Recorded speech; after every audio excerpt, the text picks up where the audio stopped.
ونستغفره ونؤمن به ونتوكل عليه ونعوذ بالله من شرور أنفسنا ومن سيئات أعمالنا من يهدي الله فلا مضل له ومن يضلله فلا هادي له ونشهد أن لا إله إلا الله وحده لا شريك له ونشهد أن سيدنا وسندنا وحبيبنا وطبيب أرواحنا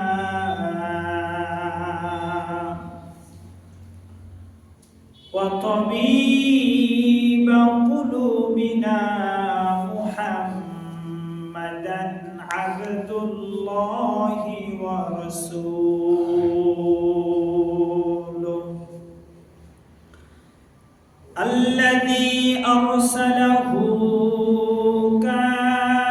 كافة للناس بشيرا ونذيرا وداعيا إلى الله بإذنه وسراجا وقمرا منيرا أما بعد فقد قال الله تعالى في كلامه المجيد وفي فرقانه الحميد أعوذ بالله من الشيطان الرجيم بسم الله الرحمن الرحيم وما أرسلناك إلا كافة للناس بشيرا وما أرسلناك إلا كافة للناس بشيرا ولكن أكثر الناس لا يعلمون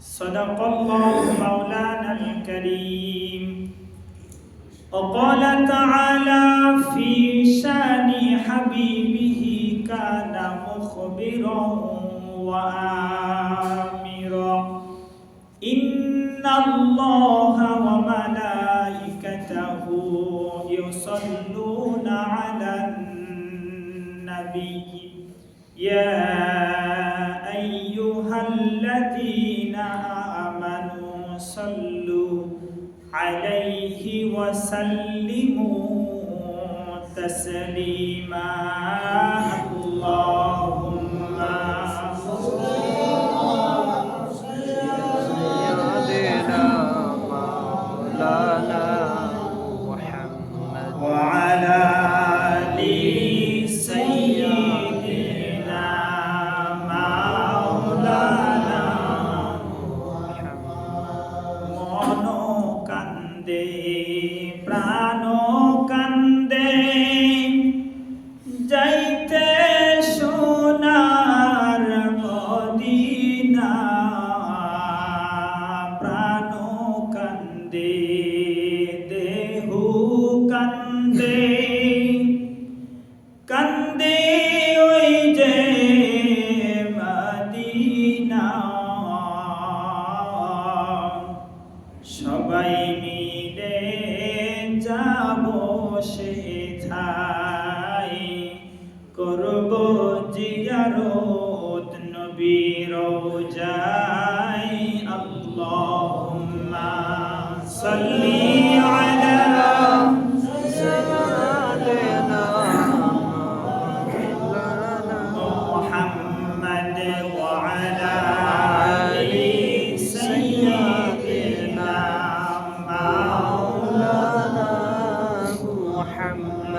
والعلا بكماله كشف الدجى بجماله حسنت جميع خصاله صلوا عليه সবাই বলি বালাগাল উলা বিকামালিহি কাশাফাত তুজা বিজামালিহি হাসানাত জামিউ খিসালিহি সাল্লু।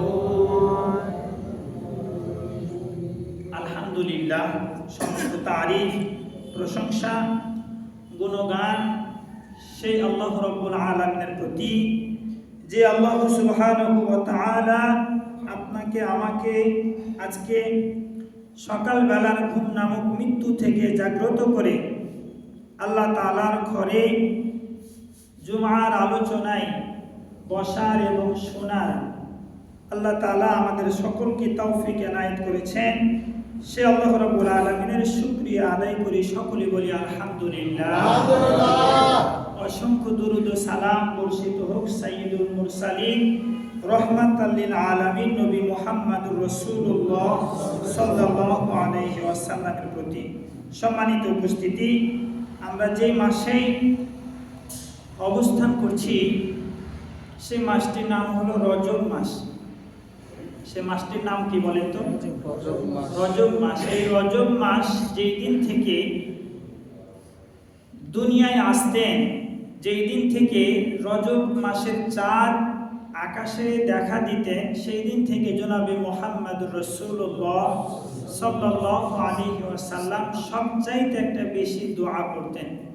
সেই দোয়াটি হলো আল্লাহুম্মা বারিক লানা ফি রজব ওয়া শাবান ওয়া বাল্লিগনা রমাদান। আমাদের অনেকেরই ঠোঁটস্থ, অনেকেরই মুখস্থ। আমরা রাস্তায় চলতে ফিরতে, উঠতে বসতে, ইবাদতে যখনই সময় পাবো তখনই আল্লাহ তাআলার কাছে দরখাস্ত করব, আল্লাহুম্মা বারিক লানা, হে আল্লাহ তুমি আমাদেরকে বরকত দাও। রজব বা শাবান, রজব এবং শাবান মাসে, ওয়া বাল্লিগনা রমাদান, আল্লাহ রমজান মাস পর্যন্ত আমাদের সকলের হায়াতকে বৃদ্ধি করে দেন। আমরা সকলে আওয়াজ করে বলি আমিন। সম্মানিত উপস্থিতি, আমরা সকলেই রমজান মাস পর্যন্ত হায়াত চাই তো ইনশাআল্লাহ। তাহলে আল্লাহ তাআলার কাছে আমাদের দরখাস্ত করতে কোনো অসুবিধা আছে? আল্লাহ তাআলার কাছে দরখাস্ত করতে হবে যে আল্লাহ তাআলা আমাদের হায়াতকে বৃদ্ধি করে দেন, যে আল্লাহ তাআলা হায়াতকে আমাদের কমিয়ে দেন, যে আল্লাহ তাআলা আমাদের তকদিরে যা আছে তা কিছু দেন। সেই রবের কাছেই আমাদেরকে প্রার্থনা করতে হবে, সেই রবের কাছে আমাদেরকে ফিরে যেতে হবে। যাই হোক, সম্মানিত উপস্থিতি, তাহলে আমরা রজব মাসের চাঁদ অর্থাৎ 1447 হিজরি সনের রজব মাসের চাঁদ আকাশে দেখা দিয়েছে। সাহাবীরা রমজান মাস যেই মাস যেতেন, রমজান মাসের পরের থেকে আবার সামনে রমজান মাসের জন্য প্রস্তুতি নিতেন। বলেন সুবহানাল্লাহ। কিন্তু আমরা তো সেটা পারি না। আমাদের পারিবারিক ব্যস্ত, কোলাহল ব্যস্ত, দুনিয়াবি ব্যস্ত, সমাজ ব্যস্ত, পারিবারিক ব্যস্ত, সংসার ব্যস্ত, বিভিন্ন কাজে আমরা ব্যস্ত। সাহাবীরাও কিন্তু ব্যস্ত ছিলেন। বর্তমান প্রেক্ষাপট মানুষের যে পরিমাণে চাহিদা, সেই পরিমাণে চাহিদা নবী রাসূলদের ছিলেন না। বিধায় তিনারা রমজান মাস চলে যাওয়ার পর থেকে আবার সামনে রমজান মাসের জন্য প্রস্তুতি তিনারা গ্রহণ করতেন। তিনারাও ছিলেন ব্যস্ত, তিনাদেরও সংসার ছিলেন, তিনাদেরও অর্থনৈতিক ছিলেন, তিনাদেরও সমাজনীতি ছিলেন, তিনাদেরও পারিবারিক নীতি ছিলেন, তিনাদেরও স্ত্রী ছিলেন, তিনাদেরও সন্তান ছিলেন। কিন্তু আমাদের চাহিদা মোতাবেক ওনাদের চাহিদা অনেকখানি কম ছিলেন, কারণ তারা রাসূলুল্লাহ সাল্লাল্লাহু আলাইহি ওয়াসাল্লামকে নিজ শয়নে নিজ চোখে দেখেছেন। বলেন সুবহানাল্লাহ। সম্মানিত উপস্থিতি, তাহলে আল্লাহ রাব্বুল আলামিনের কাছে আমাদের হায়াতের জন্য দরখাস্ত করব একজনের কাছে। আওয়াজ করে বলেন তিনি কে? আল্লাহ। সম্মানিত উপস্থিতি, কুরআনুল কারীম থেকে আপনাদের খেদমতে সূরা সাবা থেকে ছোট্ট একটি আয়াতে কারিমা তেলাওয়াত করেছি। এই আয়াতের উপরেই কথা বলবো ইনশাআল্লাহ। মা তাওফীকি ইল্লা বিল্লাহ। সম্মানিত উপস্থিতি, গত জুমায় আমার আলোচনার বিষয় ছিল নবী মুহাম্মদ সাল্লাল্লাহু আলাইহি ওয়াসাল্লামকে মক্কা নগরী থেকে মদিনায় হিজরত করালেন আল্লাহ তাআলা 5 কারণে। কয় কারণে বলেন তো? 5 কারণে। তার ভিতরে সংক্ষিপ্ত আকারে 1 নম্বরের আলোচনা করেছিলাম, সেটা হলো নির্যাতন নিপীড়ন। মক্কাবাসীরা আল্লাহ রাসূলকে এত পরিমাণে নির্যাতন করেছেন, এত পরিমাণে নিপীড়ন করেছেন, সেই নির্যাতনের তুলনায় গত জুমায় আমি কিছুই বলতে পারি নাই, সংক্ষিপ্ত আকারে কথা বলেছি। আরো যদি বিস্তারিত যদি আর রাহিকুল মাখতুম কিতাব থেকে যদি বর্ণনা করি, পুরো মাস, পুরো বছর, পুরো জিন্দেগি চলে যাবে, তবু নবীর নির্যাতন নিপীড়নের আলোচনা করে শেষ করা যাবে না। বলেন সুবহানাল্লাহ। সুবহানাল্লাহ। সম্মানিত উপস্থিতি, আজকে 2 নাম্বার পয়েন্টের উপরে সংক্ষিপ্ত আকারে কথা বলব। আল্লাহ রাসূল সাল্লাল্লাহু আলাইহি ওয়াসাল্লামকে মক্কা থেকে মদিনায় হিজরত করালে 2 নাম্বার পয়েন্ট, সেটি হলো ধর্ম প্রচার।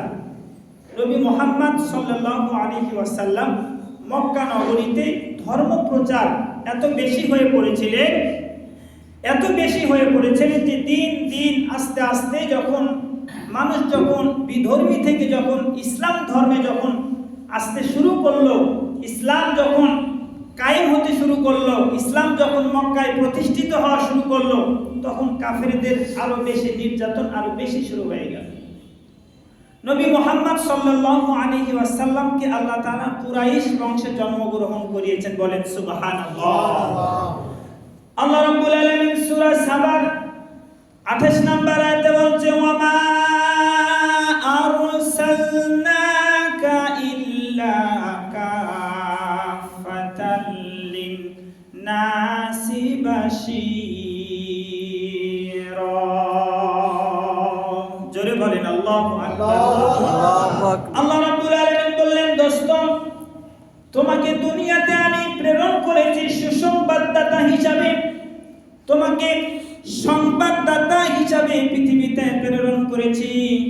ধর্ম প্রচার করার কারণে দুনিয়ায় তোমাকে আমি আল্লাহ পৃথিবীতে করেছি, পৃথিবীতে নাজিল করেছি।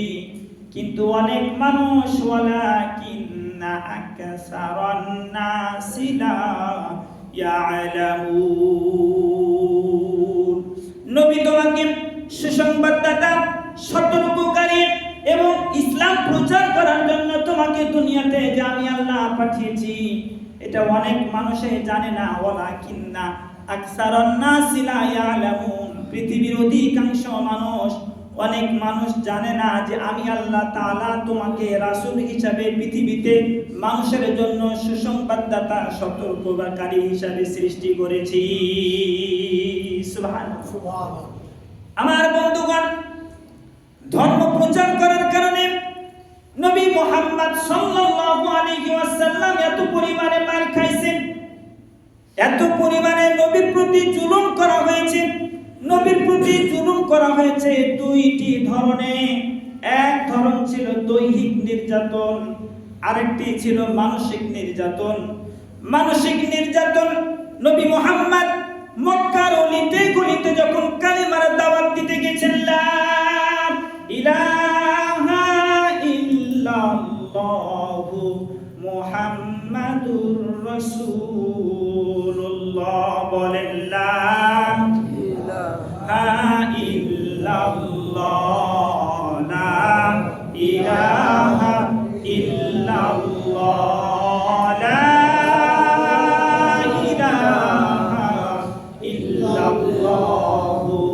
মুহাম্মাদুর রাসূলুল্লাহ সাল্লাল্লাহু আলাইহি ওয়াসাল্লাম।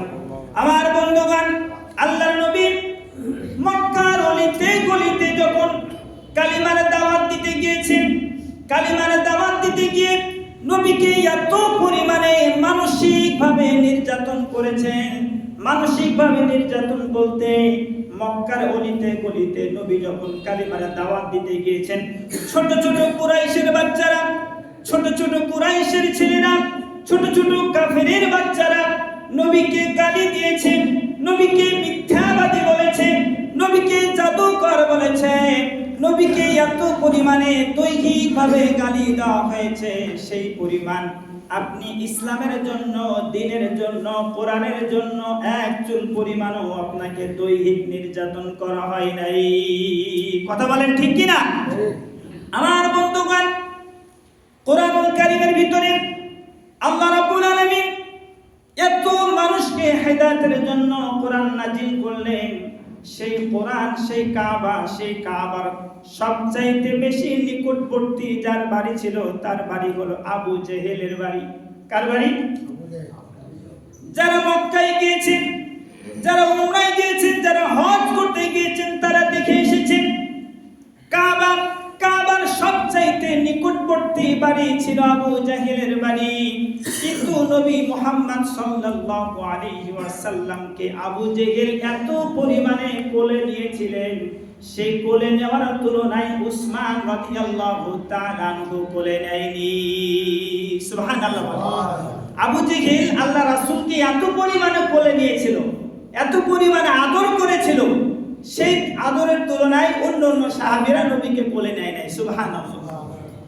আমার বন্ধুগণ, আমরা জানি কোরআনের পারপাশে থাকলেই হেদায়েত হওয়া যায় না, কোরআনের পারপাশে থাকলেই মুমিন হওয়া যায় না, কোরআনের পারপাশে থাকলেই জান্নাতি হওয়া যায় না, মসজিদের পারপাশে বাড়ি থাকলেই নামাজি হওয়া যায় না। আমার বন্ধুগণ, আমাদের মসজিদের পারপাশে দেখেন কত দোকান আছে, কত গাড়ি আছে, কত বাড়ি আছে, কত ব্যবসা প্রতিষ্ঠান ভাইরা ব্যবসা নিয়ে বসে আছে।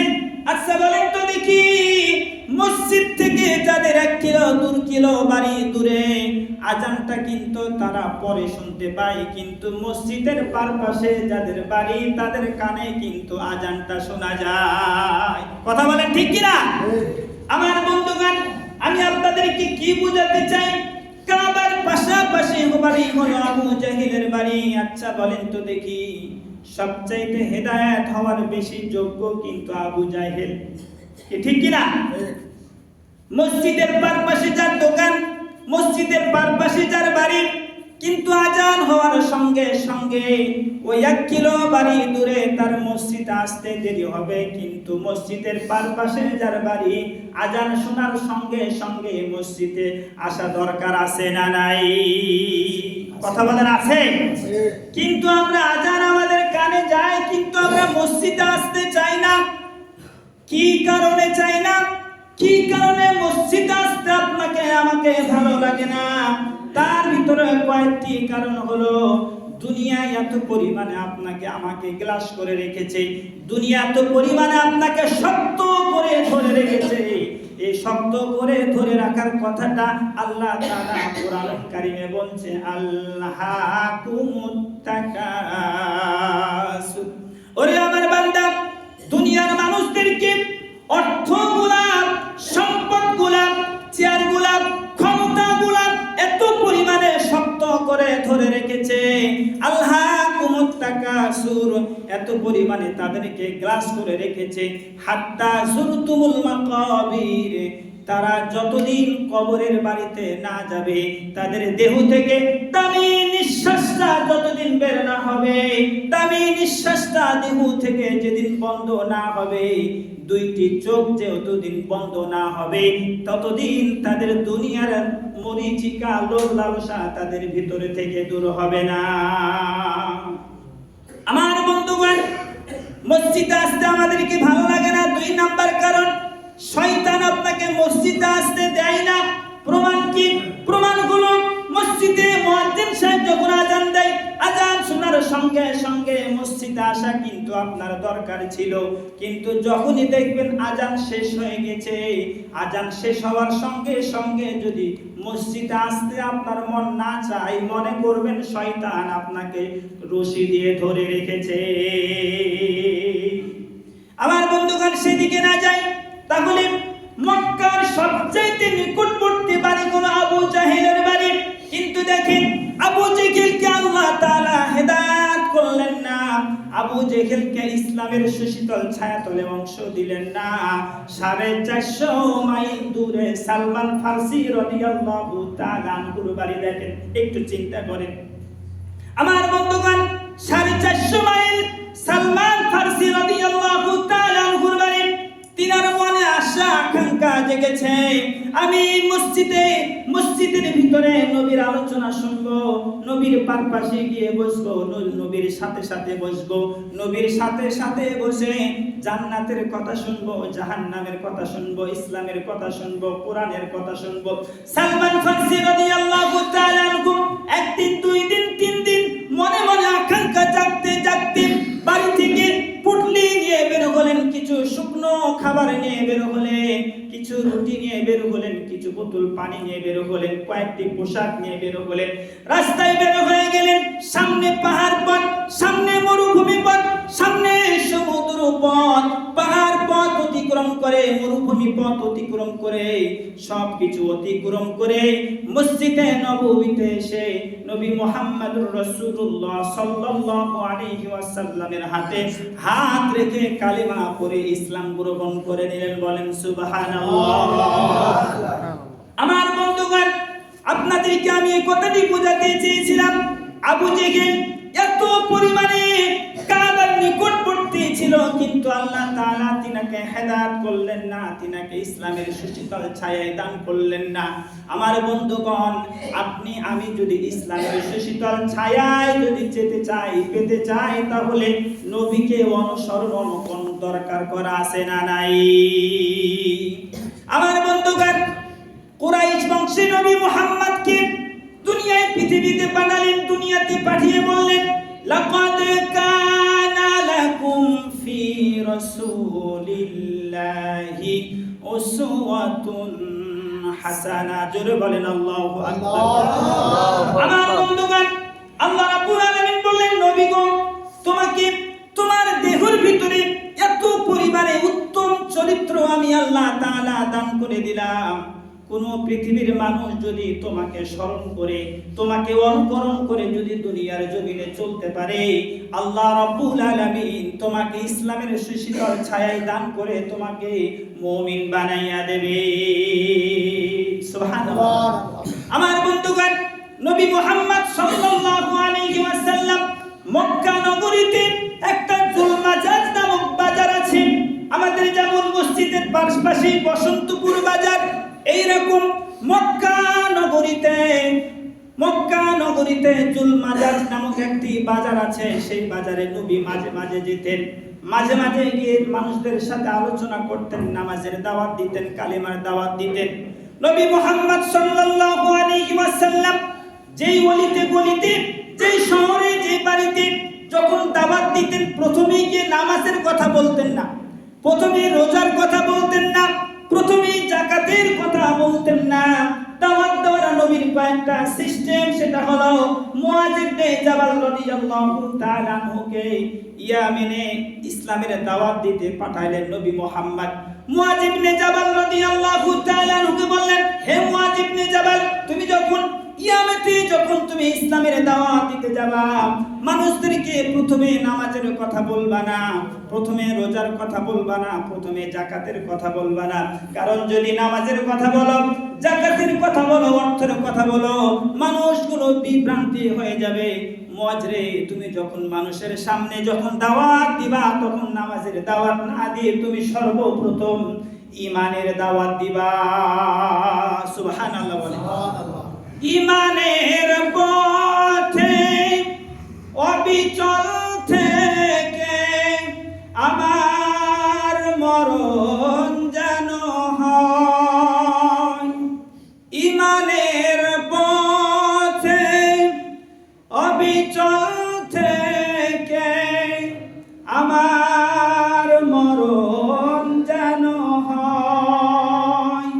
তোমারই কাছে মিনতি আমার, তোমারই কাছে মিনতি আমার, মহামহিম দয়াময়।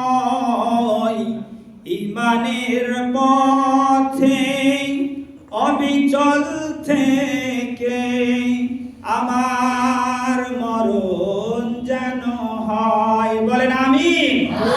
আরো জোরে বলেন আমিন। আমার বন্ধুগণ, তাহলে আমাদেরকে সর্বপ্রথম ঈমানের উপরে বিশ্বাস রাখতে হবে। কথা বলেন ঠিক কি না? সম্মানিত উপস্থিতি, আমাদের জুমার নামাজের সময় একেবারেই কম। আমি 20 মিনিট আলোচনা করতে, আসলে 20 মিনিটে কি আলোচনা করা যায় বলেন, তাই না? আপনারা আসতেও দেরি করেন আর আমার বলতেও দেরি হয় আপনাদের জন্য। তো যতটুকু সময় পাই সেই সময়ের উপরে গুরুত্বপূর্ণ কথা বলা আপনাদেরকে বলার চেষ্টা করি ইনশাআল্লাহ। আল্লাহ তাআলা যদি আমাকে হায়াত দেন, আগামী জুমায় আমি গুরুত্বপূর্ণ কথাগুলো কিন্তু নিয়ে এসেছিলাম আপনাদেরকে বলবো মনে করে, কিন্তু আসলে সময় ব্যয় বলা সম্ভব না। তো পবিত্র জুমার দিন আমাদের অনেক কাজকর্ম থাকে, তো অনেক কাজকর্মগুলো একটু আংশিক কমিয়ে যদি আমরা নামাজের জন্য যদি একটু সময় দিই, তাহলে কি আমাদের ক্ষতি হবে? কথা বলেন, ক্ষতি হবে না। সম্মানিত উপস্থিতি, পবিত্র জুমার দিন আমরা একটু আগে ভাগে আসবো। আমরা সবাই কিন্তু জানি যে মাহে রমজান মাসে দান করলে দ্বিগুণ সওয়াব। কি জানি না? কথা বলেন, জানি না? অবশ্যই জানি। শুধু আমরা মাহে রমজান মাসেরই কথা জানি, কিন্তু শনিবার, রবিবার, সোমবার, মঙ্গলবার, বুধবার, বৃহস্পতিবার এই 6 দিনের চাইতে শুক্রবারের দিন যদি দান করে আরো দ্বিগুণ সওয়াব আল্লাহ তাআলা বৃদ্ধি করে দেন। সুবহানাল্লাহ। তাহলে মানে কি? তার মানে মাহে রমজান মাসে দান করলে, ইবাদত করলে যেমন দ্বিগুণ সওয়াব পাওয়া যায়, শনি থেকে বৃহস্পতিবার এর থেকে যদি শুক্রবারে দান করা যায়, ইবাদত করা যায়, সময় ইসলামের পথে দেওয়া যায়, তাহলে দ্বিগুণ সওয়াব আপনার আমলনামায় তিনি লিখে দিবেন। একটু আওয়াজ করে বলেন, তিনি কে? আল্লাহ। সম্মানিত উপস্থিতি, তাহলে পবিত্র মাহে রমজান মাসে যেমন ইবাদত করলে দ্বিগুণ সওয়াব পাওয়া যায়, জুমার দিনও ইবাদত করলে, মানুষকে ভালোবাসলে, মহব্বতের কথা বললে, সুন্দর কথাগুলো আলোচনা করলে দ্বিগুণ সওয়াব আপনার আমলনামায় আল্লাহ তাআলা লিখে দেন। সম্মানিত উপস্থিতি, তাহলে আমরা একটু আমাদের কাজগুলো একটু কমিয়ে জুমার নামাজের আগে আজান যখন দেবে তখনই আমরা আসার চেষ্টা করব।